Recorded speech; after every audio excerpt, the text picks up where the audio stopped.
¿Qué tal, Gabino? Fantástico. Por fin nos vemos aquí en un sitio de los más importantes de Alcalá de Henares, que es la Plaza Cervantes, donde tenemos aquí la escultura que representa a Miguel de Cervantes. A un hijo ilustre de esta ciudad, Henares. ¿De dónde eres? Soy de Villanueva de los Infantes, de la provincia de Ciudad Real, donde, por cierto, ya que al lado de nuestro don Miguel, que estamos aquí, es donde Don Quijote inició sus correrías, en contra de lo que un geógrafo de Castellón pretende que fue desde Esquivias, y Azorín parió la idea de que donde empezó sus rutas fue en Argamasilla de Alba. Pero yo, indiscutiblemente, creo más a un grupo de científicos que en un congreso internacional determinó que realmente ese lugar del que no quería acordarse era precisamente de Villanueva de los Infantes. Aquí tengo un libro que tiene ya pues 20 años, donde participáis Ricardo Moraleja, Carlos López, Juan Antonio Monroy y Gabino Fernández. Sí. Y aquí en la parte que tú comentas aparece un poco referencias sobre tu persona, tus estudios, todo lo que llevas a cabo. Y dice, es como tu currículum, abreviado porque si no son muchas páginas. Claro, era más importante aquí, Cervantes que yo. Aquí, aunque hay bastante, como se dice, escrito sobre ti, voy a resaltar. Nuestro conferenciante es un manchego afincado actualmente en Madrid. Es pastor evangélico, profesor del ISTE, Instituto Bíblico de... No, el ISTE es Instituto Bíblico y Seminario Teológico de Castelldefels, España, lo que es hoy la Facultad Internacional de Teología. Después el del CEIBI, que es... Es el Centro de Investigaciones Bíblicas de Canarias, que está en La Laguna. También del IBET. Es el Instituto Iberoamericano de Estudios Transculturales, que está en Granada.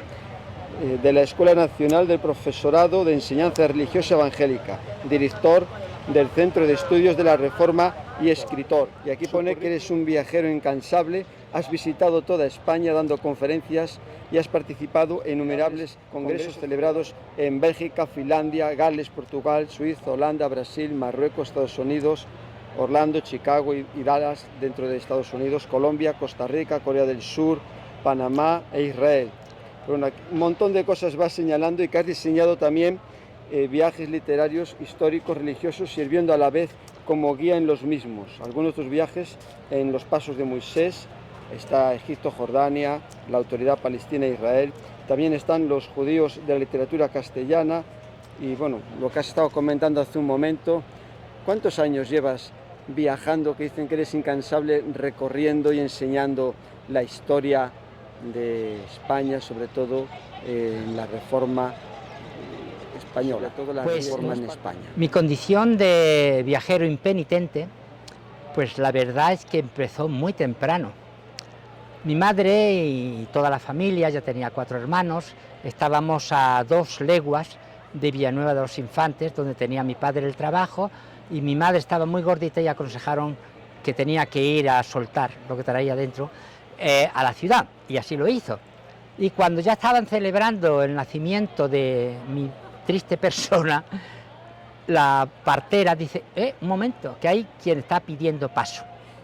Y venía una niña, María de los Ángeles. Pues yo creo que antes de la cuarentena hice mi primer viaje a la inversa del que había hecho ya en la barriga de mi madre. Y en un burro, era nuestro principal y único medio de transporte, nos regresamos a donde estaba el resto de la familia. Mi hermana en una guaera y yo en la otra. Mellizos. Mellizos. Eso es, ya digo, tal vez un mes.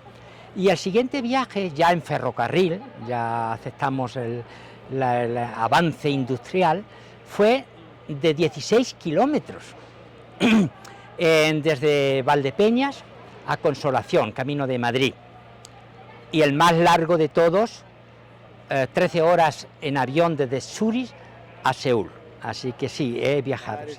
Y ahora nos vas a presentar aquí en este recorrido de la ciudad de Alcalá de Henares del Quijote.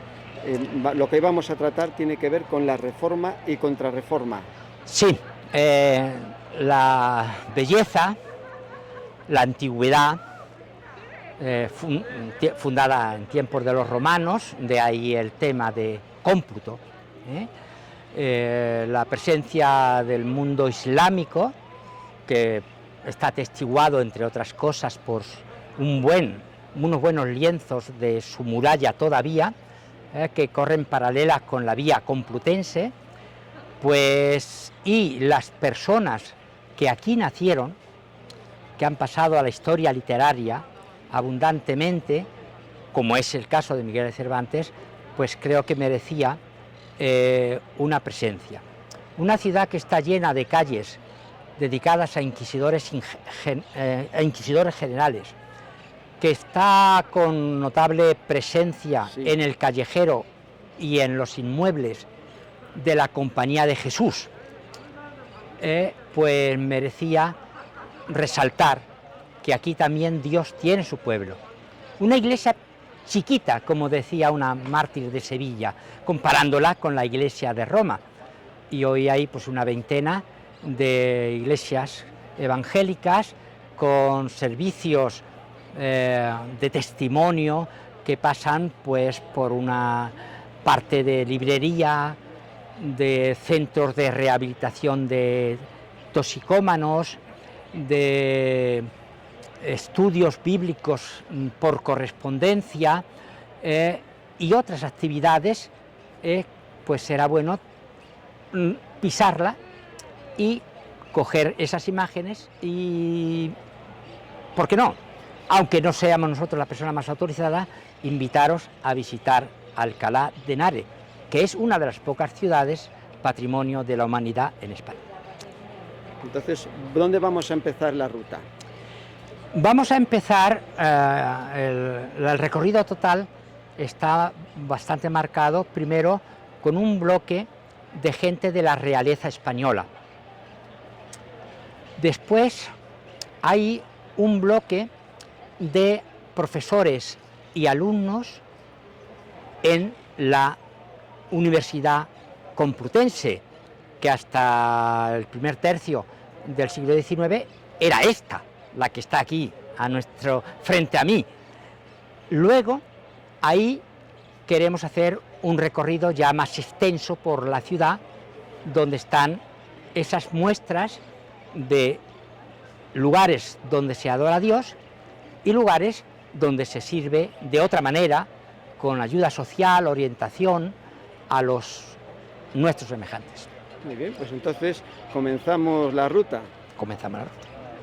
Muy bien.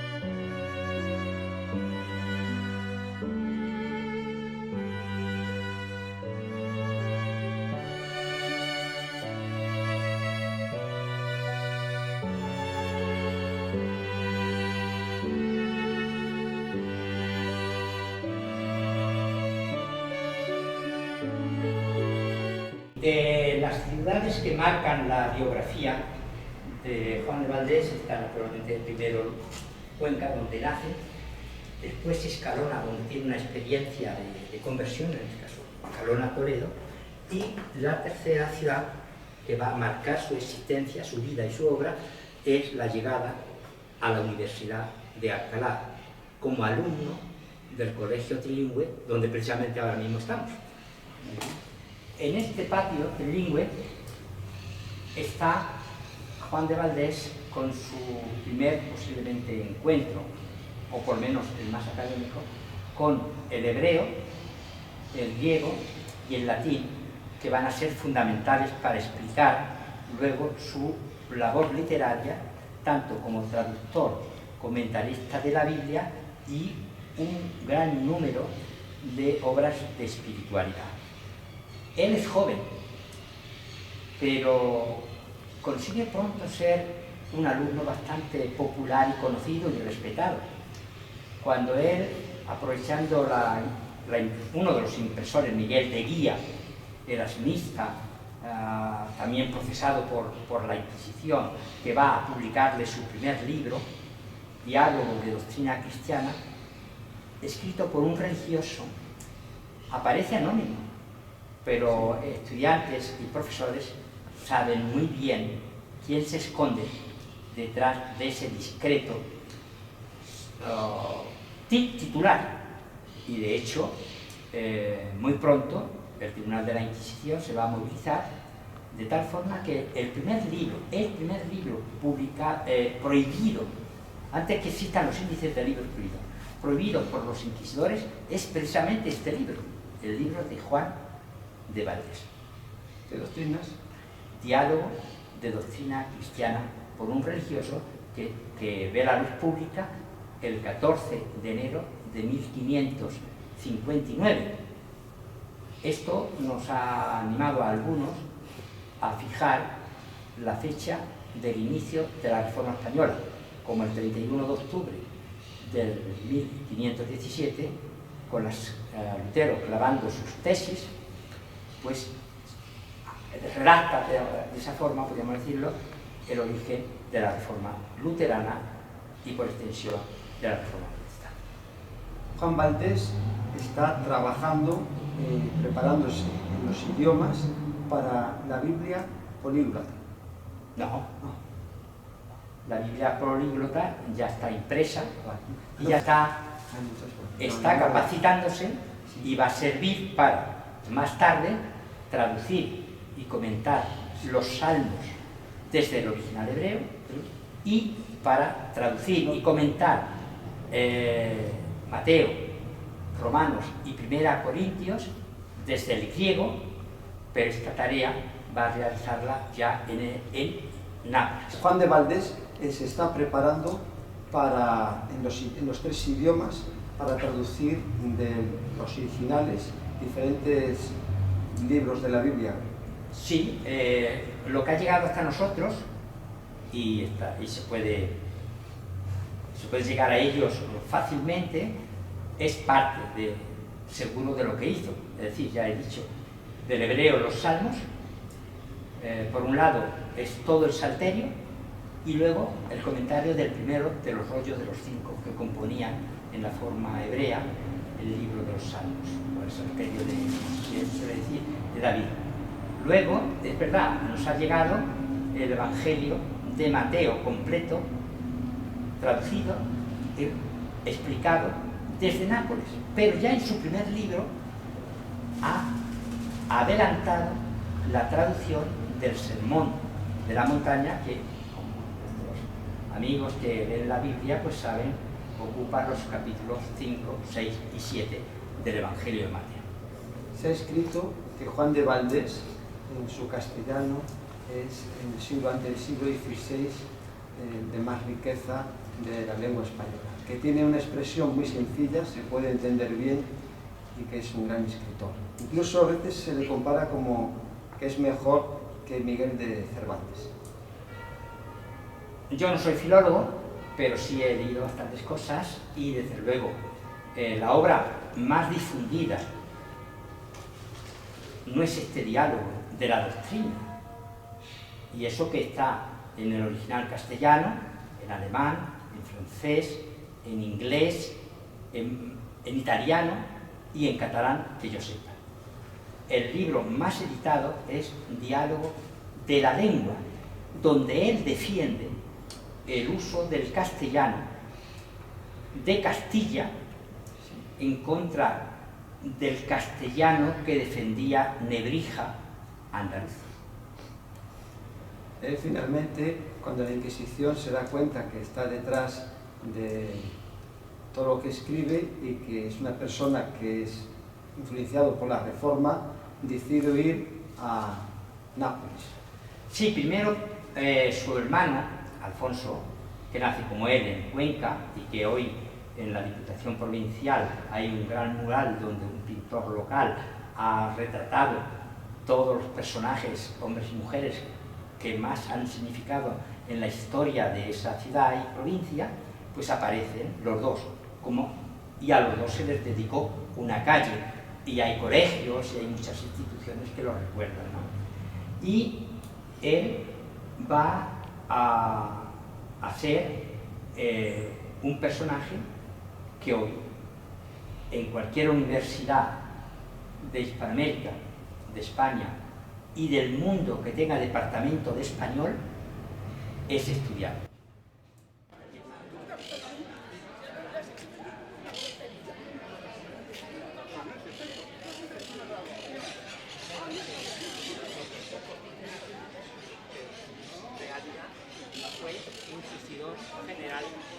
Bueno, estamos delante de una de las estatuas de Francisco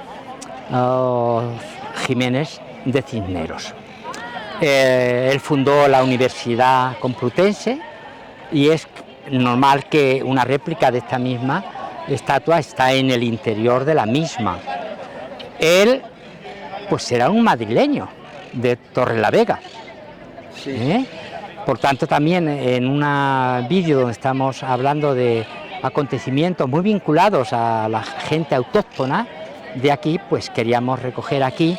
Y hay una frase de Cipriano Varela referida a Cisneros, que era el todo de todo, ya que, como sabéis, él estuvo como regente. Era el todo de todo. Mientras no venía el rey Carlos I de España, V de Alemania. Bueno, claro, porque es el periodo anterior. Pero un dato, estudiando las pocas bibliotecas que conocemos de los reformadores protestantes españoles, incluso los que estudiaron en esta universidad o enseñaron en esta universidad, resulta que en el inventario que se ha encontrado aparece que eran poseedores, y creemos que también lectores y estudiosos, de la políglota complutense. Este es el caso, por ejemplo, de un personaje al que vamos a referirnos más tarde, que es el doctor Constantino Ponce. Él tenía y mira que era raro, porque fue una edición pequeña y casi la mitad de ella se perdió en un naufragio. El cardenal Cisneros, cuando funda la universidad, ¿en qué año lo hace? 1508. Y es cuando empiezan a venir estudiantes de Salamanca. Bueno, en realidad... la Universidad de Salamanca. ¿No había una rivalidad? Bueno, en ese tiempo fue una experiencia que supongo que por el poderoso que era, el padrino tan poderoso que tenían, fue respetada. Donde se ven una serie de personajes vinculados a la historia de esta ciudad que están representados en estatuas con un libro. Pues en ningún caso, menos uno, se identifica que ese libro que tiene es la Biblia. Ahora vamos a grabar a ese personaje que es anterior a la Reforma y que tiene una Biblia en el brazo. La conclusión es clara ya. Después de esa imagen, tomar imágenes que no sé si has registrado algunos de los días, ya han sido 20 ocasiones, donde se ha leído la Biblia públicamente en la Plaza de Cervantes. Pero supongo que los que han estado, como es Ken Barrett y también el pastor bautista Francisco, y entonces tener, que es una invitación, ya que estamos hablando tanto de la Biblia, pues qué mejor termina diciendo que lo mejor que podemos hacer con la Biblia es leerla y difundirla, claro, para que otros también la lean. Entonces ahora tomamos esa imagen ahí.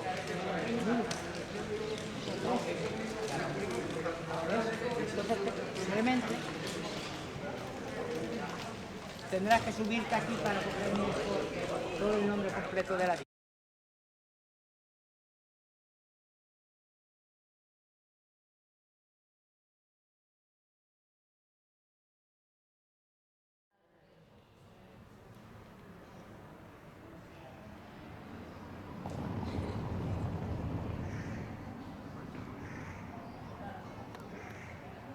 Estamos haciendo hoy la segunda parte, vestimos diferente. Claro, es que tenemos un buen fondo de trajes. Y hoy aquí me vas a comentar sobre los profesores y alumnos que han estado trabajando en la nómina de la universidad que fundó Cisneros. Y que se vincularon a la Reforma, porque Sí. naturalmente luego ya tenemos ahí el libro propio de la universidad, donde están mencionados ya tranquilamente allí, con el libro en la mano. Entraremos en más detalle. Aquí solamente decir los nombres y las circunstancias esenciales. ¿Cuáles son? Bien, pues el primer contacto que tenemos con la Reforma nos lleva realmente a Pedro de Lerma. Fue uno de los primeros cancilleres de la universidad desde el minuto 1 en la que se abrió, y que ya había tenido una experiencia como profesor en la Sorbona de París, y aquí va a ejercer también como docente, hasta que conocen que se ha metido por la literatura de Erasmo y se ha alejado de la Iglesia Católica, y entonces le hacen un juicio y le obligan a ir por todos los lugares donde antes había estado predicando en favor de la justificación por la fe, la palabra comunica autoridad, que se fuera desdiciendo, adjurando de todo eso. Obviamente él quería salvar su piel y lo hizo, pero en realidad volvió a París, recuperó su cátedra y siguió en firme con la Reforma. Luego de alumnos, pues el más antiguo por su edad, que ese terminaría en el auto de fe de Valladolid del 21 de mayo de 1559, es Agustín de Cazalla. Había nacido en Sevilla, pero su familia se trasladó a Valladolid, y allí en los autos de fe de Valladolid va a desfilar su madre después de haber muerto, varios hermanos y varias hermanas, y el propio Agustín Cazalla. En la universidad, el único rastro que ha quedado es que en la parte alta, poco visible para el público, de donde el aula magna, donde se entregan el famoso premio Cervantes de las letras, pues hay en la pared el nombre de Agustín Cazalla. Otro personaje que estuvo aquí como alumno y va después a ser reclamado por el arzobispo Manrique para Sevilla va a ser el doctor Constantino Ponce. Él había nacido en San Clemente, Cuenca, había estudiado en esta universidad y va a ejercer primero como canónigo de la Universidad de Sevilla y más tarde como predicador tanto del Carlos I de España, V de Alemania, al que acompañó por Europa, y también incluso de su hijo Felipe II, cuando estuvo recorriendo las tierras y los cortijos que iba a heredar de su poderoso padre.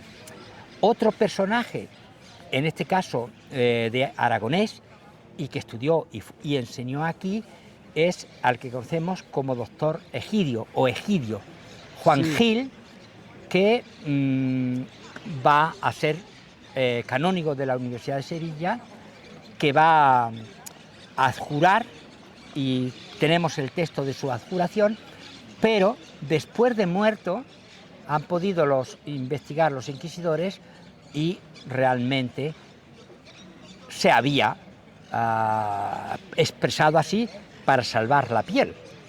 Y de hecho es interesante que él en ese periodo, cuando ya lo dejan libre, viaja a Valladolid.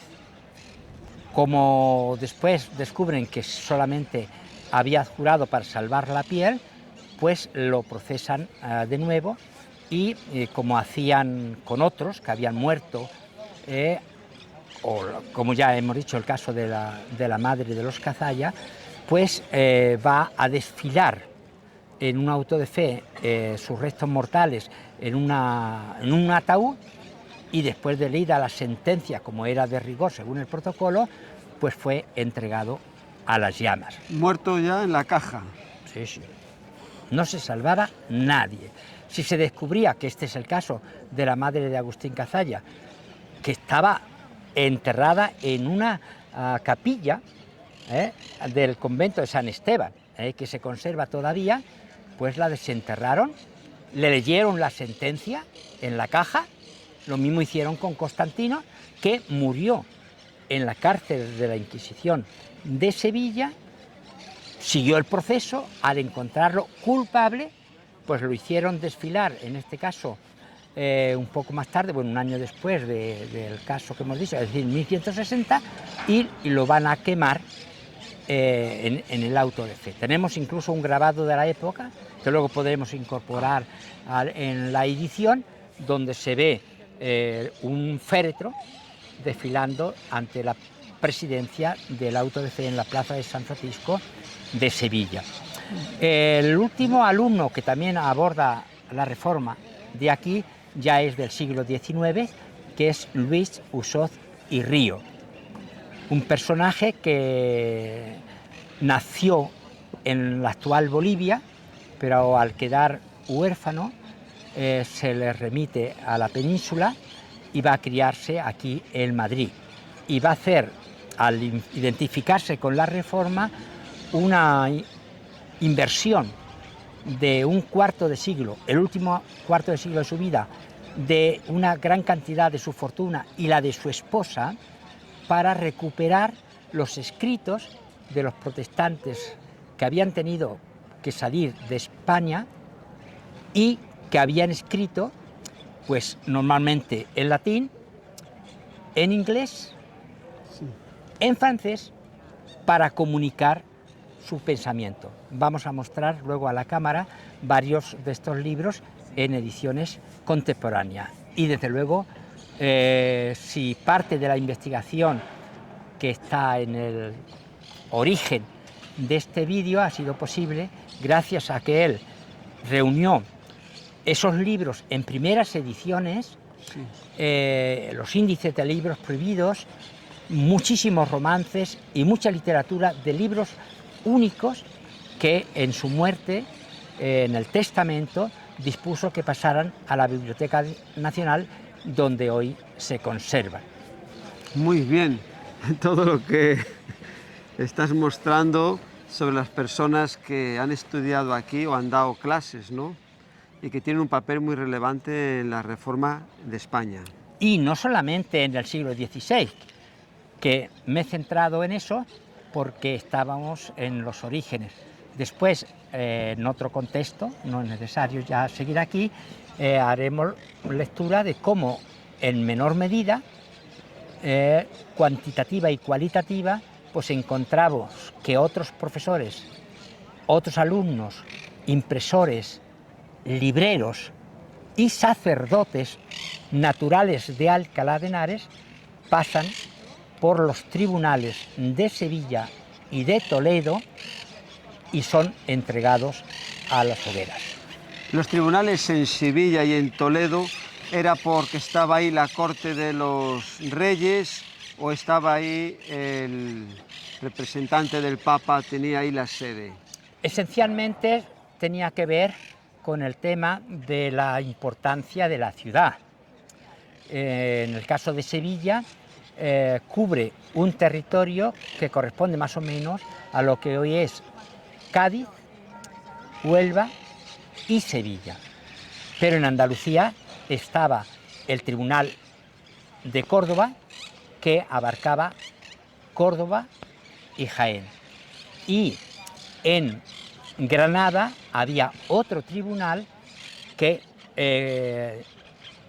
sembraba el terror y la muerte en no solamente Granada, sino Almería y Málaga, cubriendo así toda la antigua región. Después de esta explicación tan preciosa que nos muestras de todo, ¿qué vamos a hacer ahora?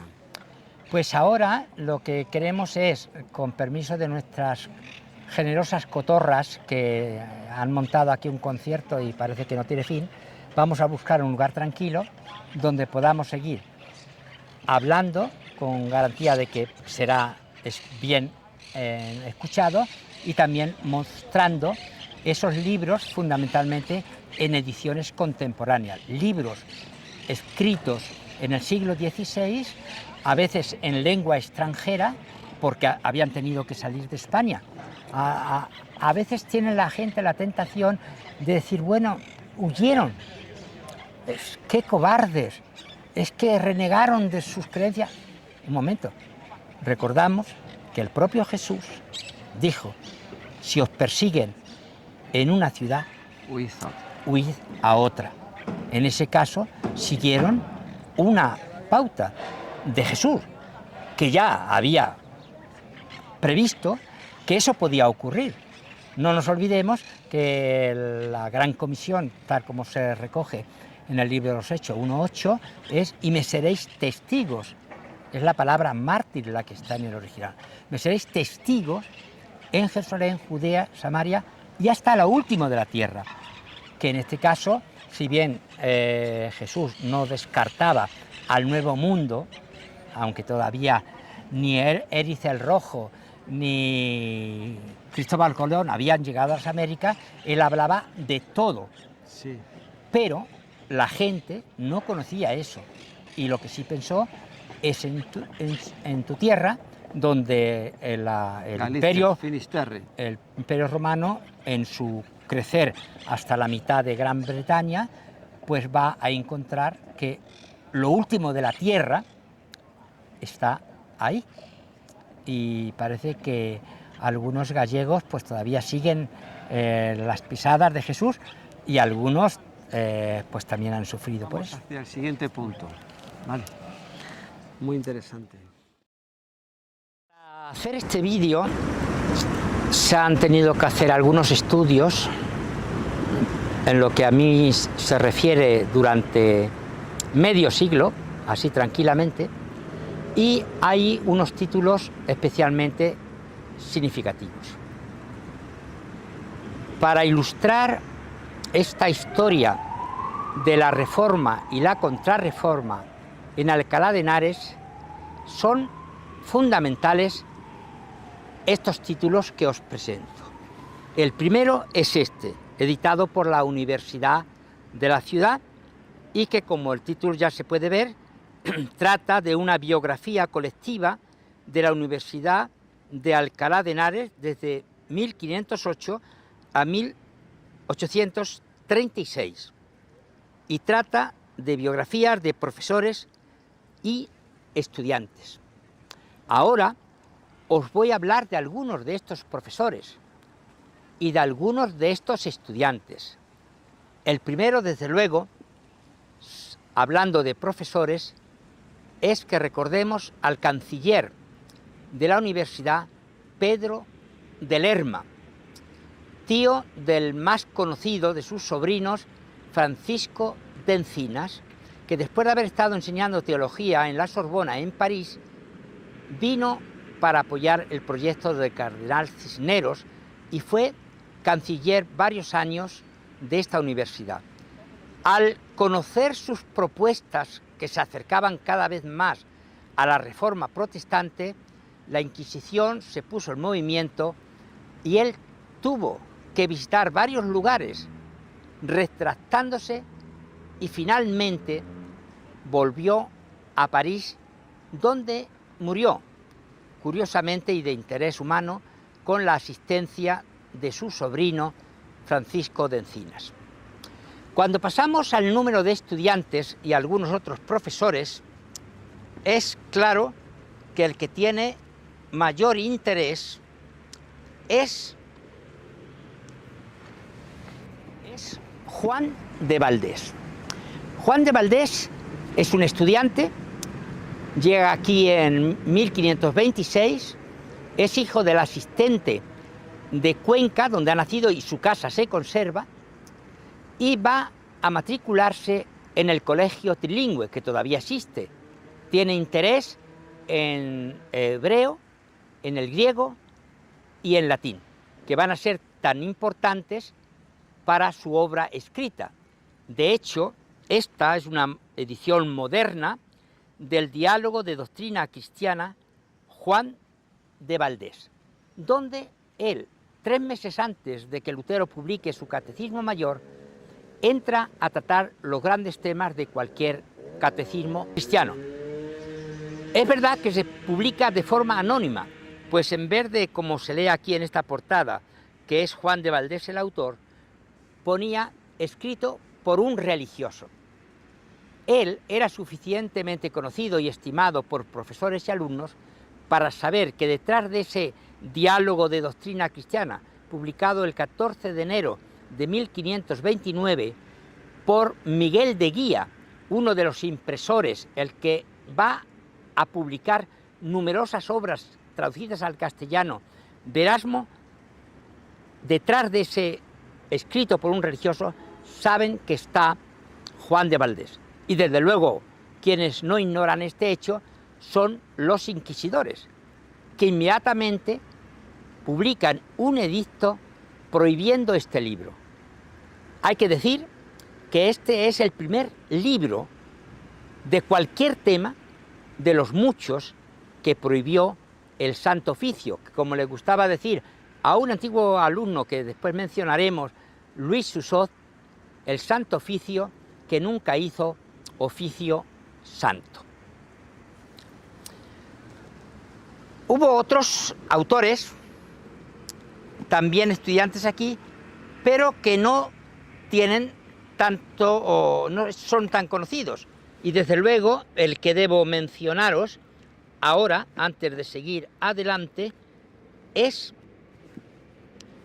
Constantino Ponce de la Fuente, un alumno de la Universidad de Alcalá de Henares que pasó a Sevilla, donde siguió estudios de teología, llegó a ocupar la canonjía en la Universidad Hispalense y fue fichado por el emperador Carlos I de España y V de Alemania para ser su predicador, con quien viajó por Centro Europa.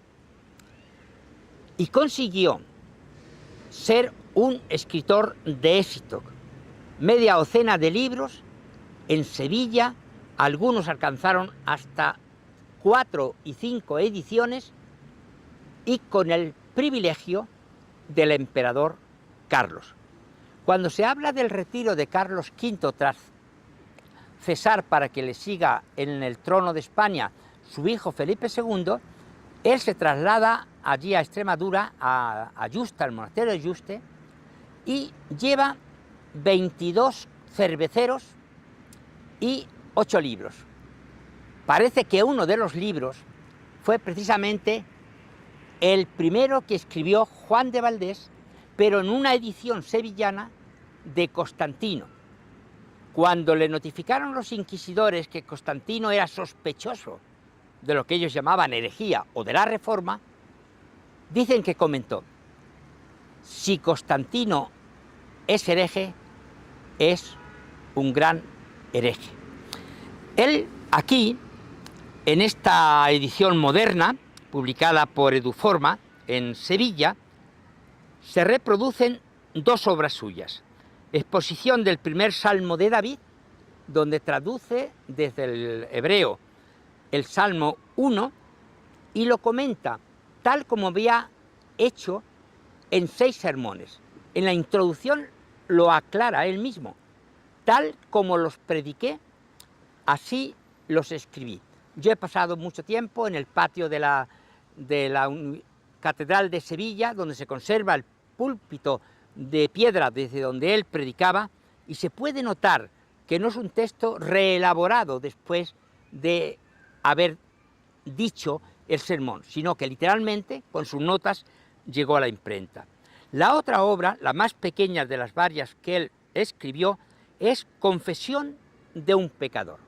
Es una autobiografía espiritual de gran belleza literaria y de una gran espiritualidad. Me encantaría, claro, poder leer la íntegra, cosa que no me permite mi director, pero sí quiero que empecéis a oír algo de este texto, que no sé ahora exactamente dónde lo coloco y no tropiezo con él. Aquí está: Confesión de un pecador delante de Jesucristo, Redentor y Juez de los hombres. Con leer unos párrafos, vamos a decir, los dos primeros, donde está la introducción, os podéis imaginar el interés y la espiritualidad mística, si queréis, de este texto. Aparezco delante del juicio de tu misericordia, unigénito Hijo de Dios, dado por mano del Eterno Padre, para ser precio y redención, para ser sacrificio y juez de los hombres.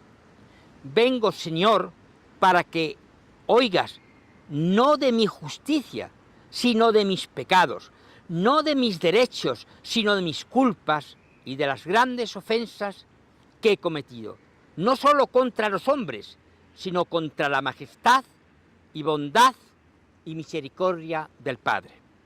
En el segundo párrafo os he prometido dos y cumplo mi promesa.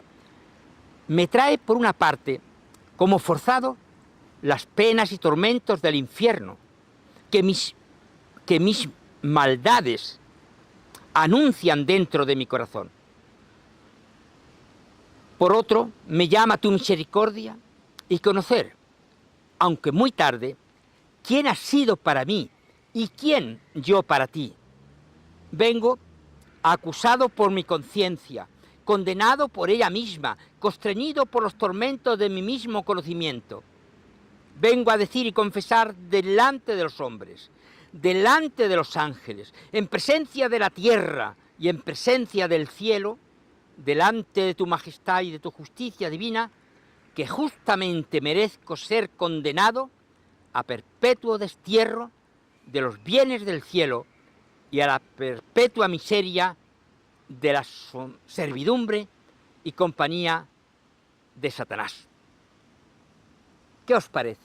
¿A que vale la pena leer el resto y otras cosas que escribió? Pues sí, pero no podemos detenernos más.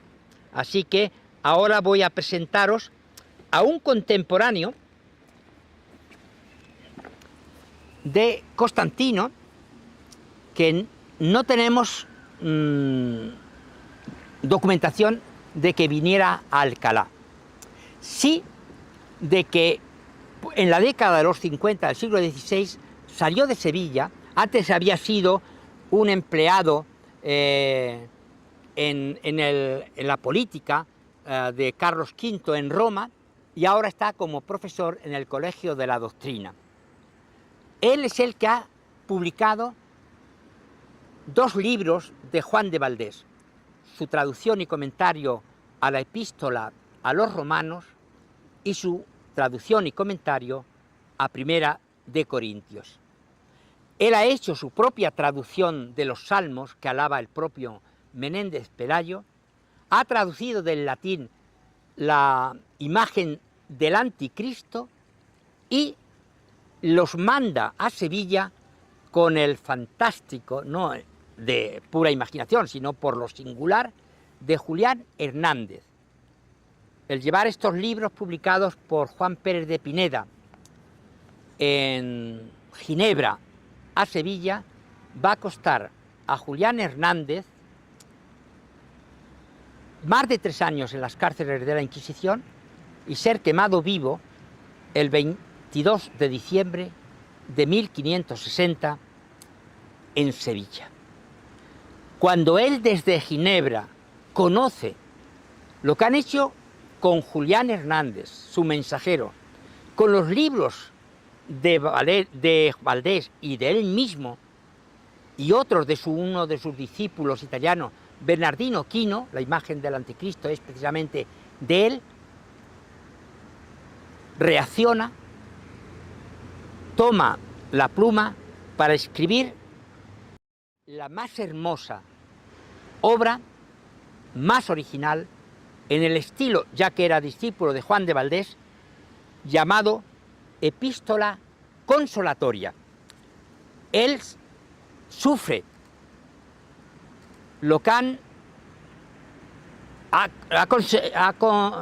que ha acontecido en las hogueras de la Inquisición en Sevilla y en Valladolid. Y entonces él les escribe que Dios no se ha olvidado de ellos, que Dios sigue siendo más poderoso que el Papa, más poderoso que el Tribunal de la Inquisición, más poderoso que Felipe II, pero lo ha permitido.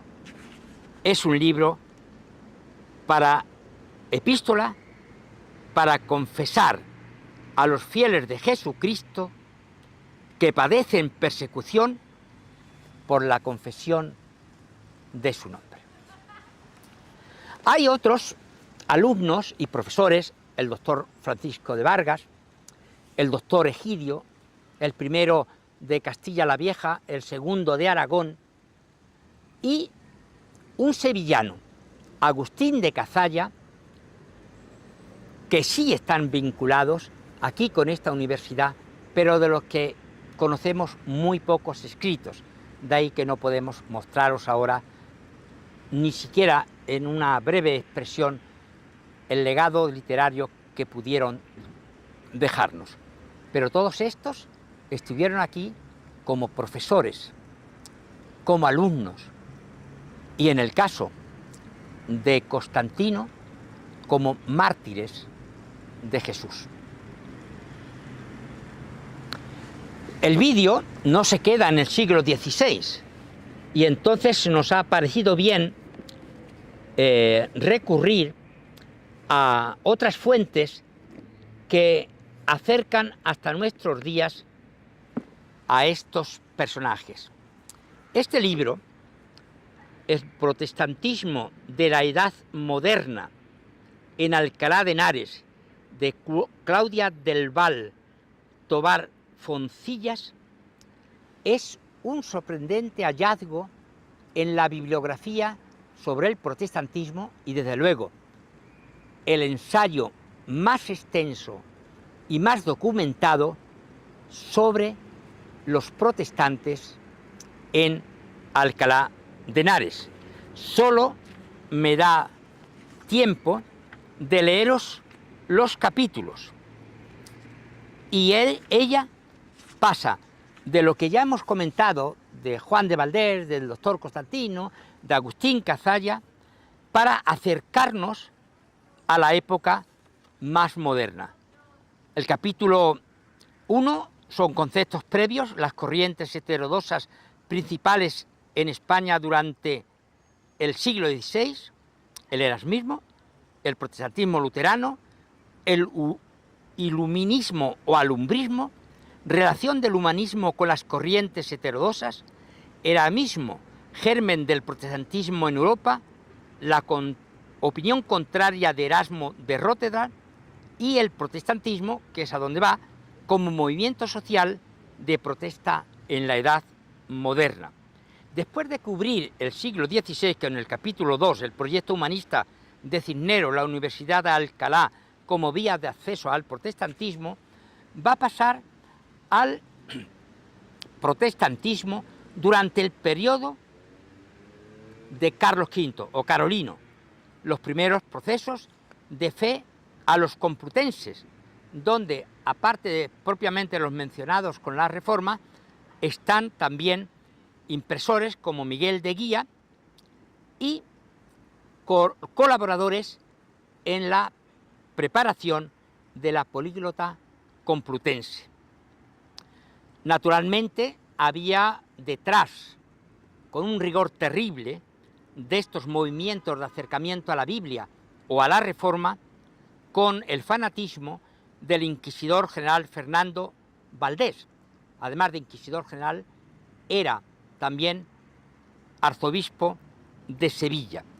Habla del control de entrada y salida de las ideas protestantes, de la presencia de la Inquisición en Alcalá de Henares y en su universidad. Después, el capítulo 5 aborda Alcalá de Henares, el tercer foco protestante, donde se habla de protestantes que hasta ahora ninguno, ni siquiera los que hemos dedicado un poco de tiempo a esto, se conocían. En el capítulo 7, el resurgir del protestantismo en el jacobismo, el jansenismo y la francmasonería en el siglo XVIII. Y del siglo XVIII da unos cuantos nombres, algunos profesores en la universidad, uno de ellos profesor de matemáticas. Así aparecen los nombres de Ventura Tajonera, Antonio Parra, Ángel Celorio Prieto y Cristóbal Oliva, Manuel Pérez Dávila, Juan Peñuelas, Mariano Moreno y Garcilaso Alonso. Y se despide en esta relación con los nombres de Francisco Antonio González y Graciano de Alfonso. Una de las aportaciones de esta obra es que ella defiende que lo que pasó en relación al interés tanto de universitarios como de no universitarios, de impresores, de libreros, de sacerdotes diocesanos, como el caso de Sebastián Martínez, que era impresor, sacerdote, impresor y poeta, dice que lo que aquí ocurrió es perfectamente comparable con lo más conocido y reconocido de las comunidades protestantes de Sevilla y de Valladolid. Tenemos dudas de recomendar libros, porque si los autores no han acertado, el comentario de este vuestro humilde amigo y en este caso ahora dialogante, pues de poco serviría. Pero si quieres conocer más y mejor la historia de la Reforma y la Contrarreforma, los libros que acabamos de presentarte son de obligada lectura. Ahí, en el libro de Alcalá y la Biblia, cuando hicisteis esta conferencia, aquí dices sobre Manuel Azaña Díaz, aquí aparece, nació en 1880 y falleció en 1940, alcalino también, el traductor del conocido libro de viajes de Jorge Borro, La Biblia en España, dio a conocer cómo se distribuía la Biblia en castellano, euskera y caló durante el pasado siglo.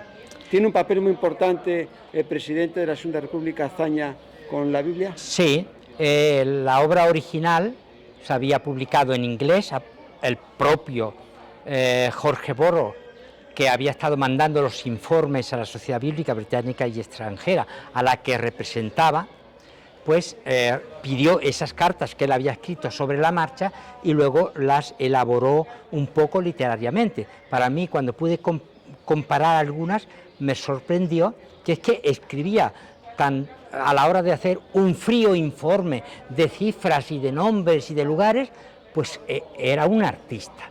Y entonces hace un libro. Él entra en España a través de Badajoz en 6 de enero de 1836 y va a estar 4 años recorriendo la parte occidental de la península, ya que otro, el teniente Graido, estaba distribuyendo la Biblia en la costa mediterránea.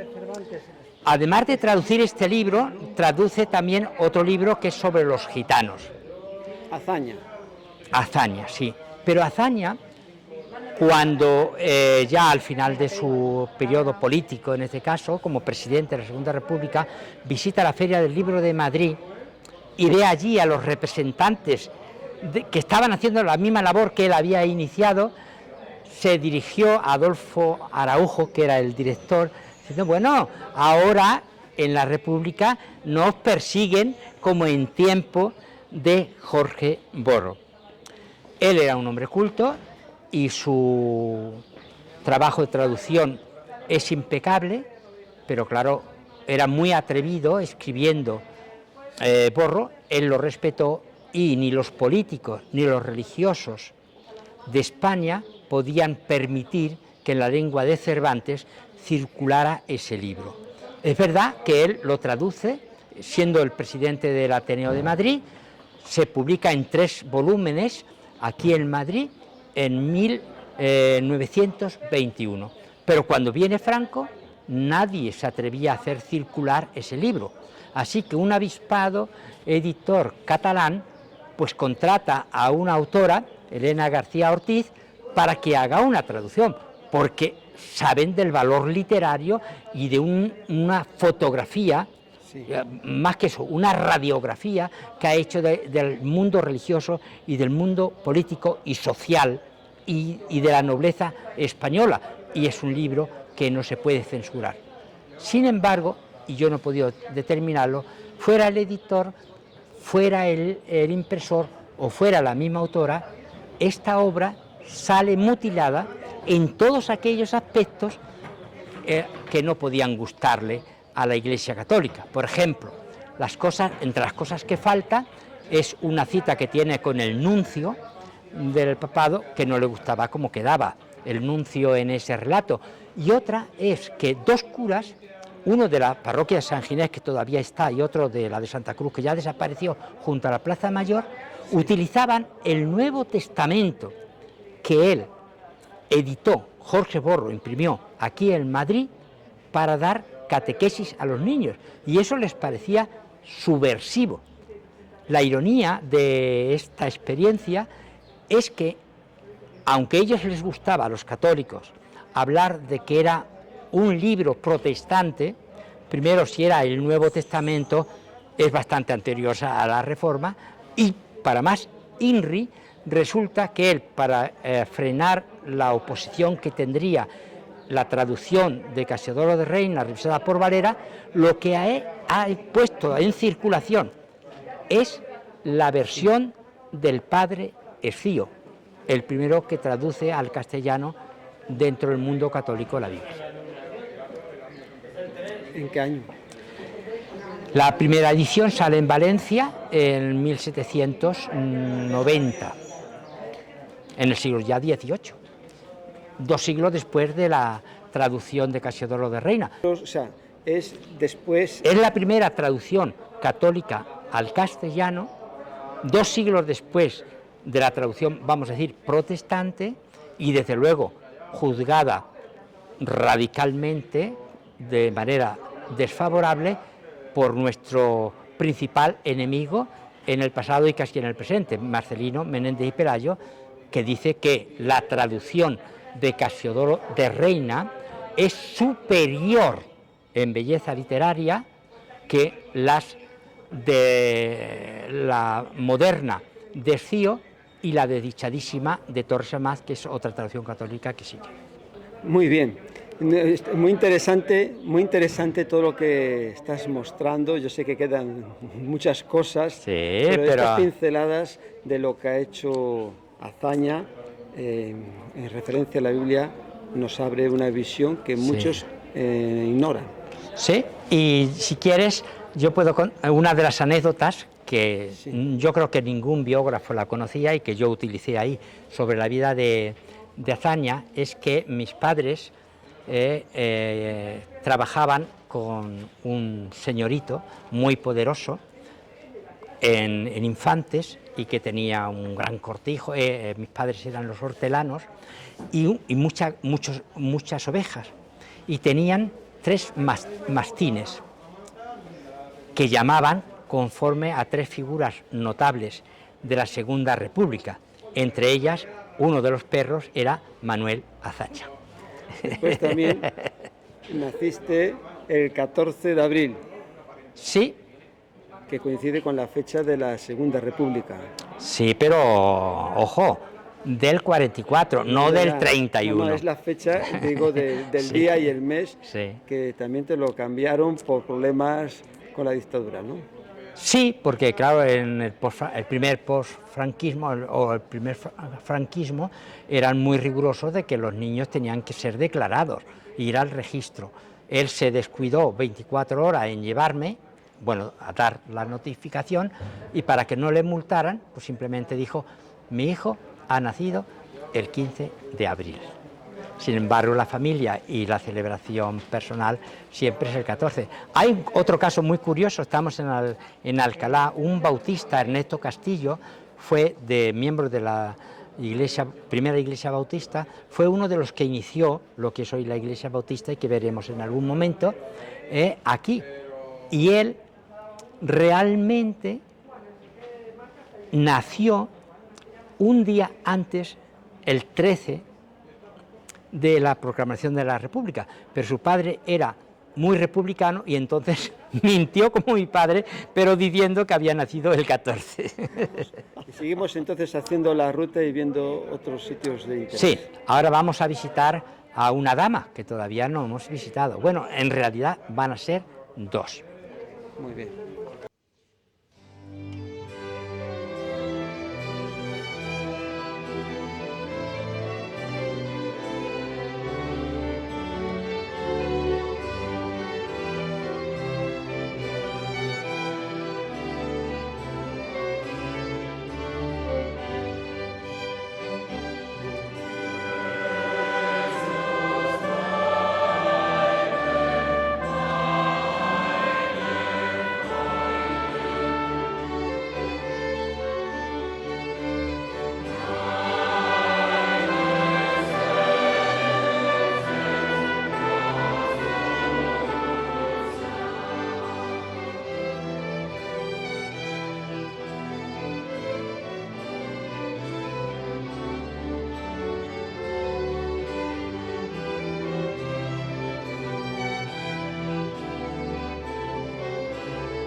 nada, ahora yo salgo de escena y tú te centras desde este punto del ciprés